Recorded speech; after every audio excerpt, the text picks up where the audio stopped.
When my ex-mother-in-law restrained my hand, my enraged ex-husband grabbed my neck with both hands and began to strangle me. In the midst of my hazy consciousness, I realized that it was the right decision to come alone. This is the kind of ex-family that would do such a thing. If Monica had come with me, she wouldn't have been safe either. Really, it was the right decision to come alone. Just when I thought it was hopeless, the front door swung open forcefully. Everyone in the neighborhood, the eldest son of this household, is now pinning down a defenseless woman. He is choking her, and the mother is tightly gripping the vulnerable woman. She's helping her stupid son with his domestic violence. I'm Kate. It has been 1 year since I married my husband, Stuart. The reason we met was because we both registered with the same marriage consultation agency, and the staff introduced us to each other.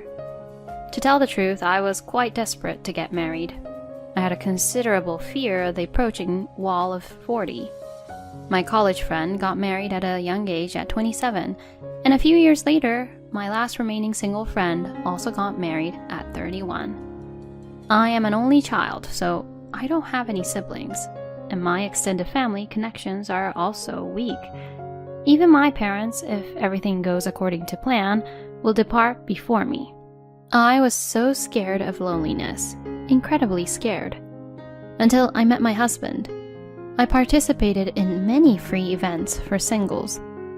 However, it seems that I have a poor eye for men, as my closest friend Monica, who got married first among our group at the age of 27, constantly rejected the men I chose. As soon as we met, meeting once a week, we promptly started our matchmaking party debriefings. So, what kind of person is this time? He said he works as a clinical psychologist.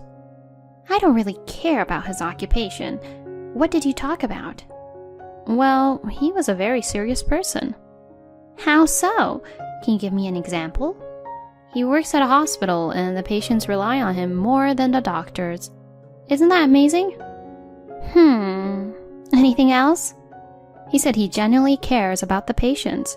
He's willing to help as many patients as possible, even if it means volunteering and putting salary second. Rejected! Huh? Why? He's full of self-importance, like he's some kind of hero, but he's not. His need for validation is just too strong. Are you sure about that? Kate, people like him tend to have extreme anger outbursts when things don't go their way. It's better to stay away. Trust me. Well, we can still be friends. I don't think he's even worth being friends with. Yeah, you're right. Even though I said that, I continued the relationship with this man, and I was supposed to go to his birthday celebration. The day before, I slipped on the stairs at work and broke my leg. When I contacted him about it, he unleashed a harsh, verbal attack on me. That's just too much. We had plans for tomorrow, right? Canceling now, isn't that terrible? I'm sorry, but I can't go anywhere with this leg. You should be more careful in life. Tomorrow's my birthday, you know. Oh, thanks to you, it's going to be the worst birthday ever. After that, he abruptly hung up the phone, and communication between us ceased. Monica was right after all. That's what I thought. I met a man who was a public servant but could only spare $500 per month after paying for his car loan and supporting his parents. Monica rejected him, but I didn't listen. Unexpectedly, his parents got involved and demanded, "If you're dating her, you should give her money too." It was an awakening. And then I met someone at a matchmaking event who was a caregiver. When I told Monica about him, she immediately rejected him. However, as he hinted at marriage, I told Monica that I wanted to marry him, even if she opposed it. Then Monica cried and jeered at me. That guy is completely ignoring your wishes, Kate. He's living with his parents and pressuring you to live with him. If he lives with you, he'll bring his grandmother for the nursing home, right? That means he's fully expecting you to take care of his grandmother, and he thinks it's fine for you to continue working. You'll have to take a 1-hour train ride to go to work? Seriously, wake up already. You can't possibly be happy marrying someone like that. Hey, why don't you try talking to him about fulfilling your wishes? I'm sure he won't budge. Yeah, I'll try saying that I don't want to live together. And when I told him that over the phone, he said he understood. When's your next date? Maybe the day after tomorrow. He's coming here, so we'll meet at the station. She probably already knew. In the end, on the day we had promised to meet, he didn't show up at the meeting place, and I couldn't reach him. Still, I waited for 3 hours, hoping he might show up someday. And in front of me, Monica appeared. You understand now, right? Yeah, sorry. You don't need to apologize. The guy turned out to be a complete jerk. Anyway, since I came here by car, I'll give you a ride home. Let's have something delicious to eat on the way back. I'll get angry if you don't. Thank you. And during our meal, Monica made a suggestion. If you really want to get married, stop going to those free matchmaking events. Go to a proper marriage agency and pay for it. Honestly, I hadn't thought about that, but now that she mentioned it, it's true that for someone like me who lacks judgment, it would be better to know more about the other person's background. It might be a good idea. Yeah, I don't have good judgment after all. Hey, stop being the main character. You always say you lack confidence. Kate, you're cute, very feminine, and classy. Those losers from before were just passing through, so don't dwell on them. Next! If you think this guy is no good, it's okay to say, oh, he wasn't right for me. Don't think anything more about it. Kate, if you're worried, I'll go with you to listen to the explanation at the marriage agency. Really? Thank you. And so our visits to marriage agencies began, but right around that time, Monica's husband was transferred overseas. She moved overseas while worrying about me. I can't rely on others anymore. I have to carve out my own life. With that in mind, I joined a marriage agency, and within 3 months, I met my husband and got married. But it seems my judgment was still lacking. Initially, we had promised not to live with our in-laws, but now we are living together. It started when my father-in-law fell ill, and at first, they wanted me to help with his daily needs. But somehow I was persuaded, and we ended up living together. I appealed to my husband multiple times, but he simply brushed it off, saying, I'm the eldest son, and didn't make any effort to change the situation. Moreover, I suspect my father-in-law's illness wasn't genuine. As soon as we started living together, his health miraculously improved. And even though I have a job, the household chores at my in-laws' place are assigned to me as if I were a full-time housewife. Furthermore, my mother-in-law doesn't approve of the way I handle things and always nitpicks, making me do things over. This kind of life has been going on for about 4 months. I was exhausted, both physically and mentally.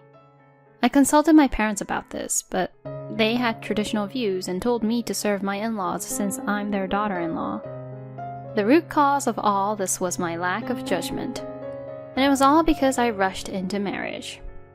I'm well aware of all that, but I had reached my limit. Although it had only been a short time since we got married, thoughts of divorce were already crossing my mind.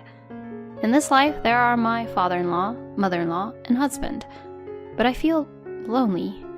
I got married out of fear of loneliness, but being alone might be better than this.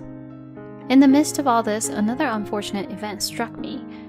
My parents were involved in a car accident and passed away.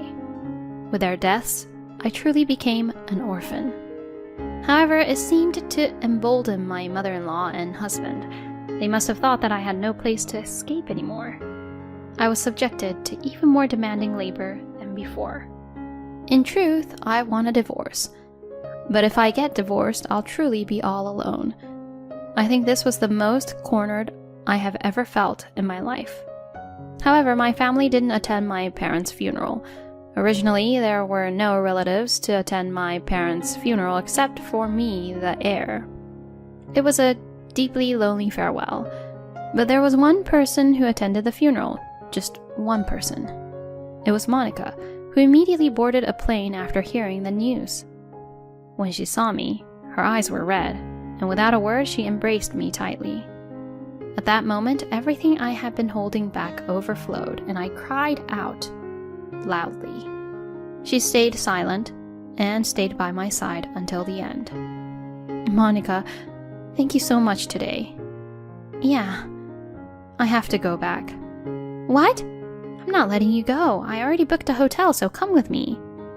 I followed her to the hotel as she told me to. Just so you know, Kate, you're not alone. If anything happens, I'll definitely help you. Speak your mind freely. Those words gave me courage. I want a divorce. I understand. Well, let's plan it out. If you're going to have a discussion, I'll be there too. Thank you, but I probably don't need to have a discussion. Why not? The divorce papers, I brought them with me. But you still need to get them signed by the other party, right? I already have his signature on his documents. Huh? So far, every time something happened to me, they threatened me with a divorce. I was afraid of being alone, so I couldn't take any concrete action, but they used that as an opportunity to repeatedly show me the pre-filled divorce papers. When I reached my limit and decided to confront them for not attending my parents' funeral, I brought out those divorce papers. You did it! All right. Let's submit it right away. Do you have everything prepared? Of course. All right, let's go together. Monica's offer was truly appreciated, but this was something I needed to handle on my own. When I told her that, she said, I understand. I'll wait here, and stayed behind. I submitted the divorce papers at the city office and headed straight to the place where those three were. When I arrived, they were gathered in the living room. Without saying a word to them, I went upstairs, grabbed my bag, and descended the stairs once again. I tried to leave, but my ex-husband stopped me. Hey, you came back and didn't even say hello. Well, you never greet me either, do you? Forget about that. Transfer all the money to my account, right now. What are you talking about? It's obviously your parents' inheritance. It's $1 million, right? You're well informed. You talked to your parents about it before, didn't you? You have interesting hobbies. Eavesdropping, I mean. Just transfer the full amount to my account right now. Why? I mean, it's obvious that the money for your wedding comes from our family, right? Don't you understand that? You don't have any family other than us now that your parents are gone. From now on, you need to be obedient. That way, your livelihood will be guaranteed. While we're at it, you should quit your job too. I won't tolerate any backtalk from you as a daughter-in-law. I was out of my mind. I couldn't make rational judgments. I wanted to get married because I was scared of being alone, but rushing into it was never a good idea, right? What's with you? Going on about yourself. Well, maybe you're right. I realized it. Even if I live with the four of you, I still feel lonely. So I choose the loneliness of being alone. Or rather, I have chosen it. Huh? You all have repeatedly presented me with divorce papers as a way to threaten me. Therefore, I am not your wife. I am single. Huh? You! What have you done? Didn't you both always say it? If you don't like the way I am, we can get a divorce. So I brought the divorce papers. I don't like anything you do. Of course, the right to inherit the estate belongs to me alone. Since I am no longer your daughter-in-law, I have no obligation whatsoever to give it to you. Well, I've taken care of you enough. Goodbye. I dashed towards the entrance with all my might. However, just as I was about to escape, my ex-husband tackled me and I fell down. My ex-husband grabbed me by the chest, pinning me down. You damn piece of shit! Don't get cocky. Cancel the divorce right now.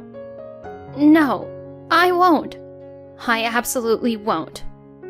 I'm scared. I don't know what he'll do to me anymore. My ex-husband's grip on my chest was incredibly strong. I desperately tried to shake him off, but his mother held down my hand. This child won't understand until she experiences pain.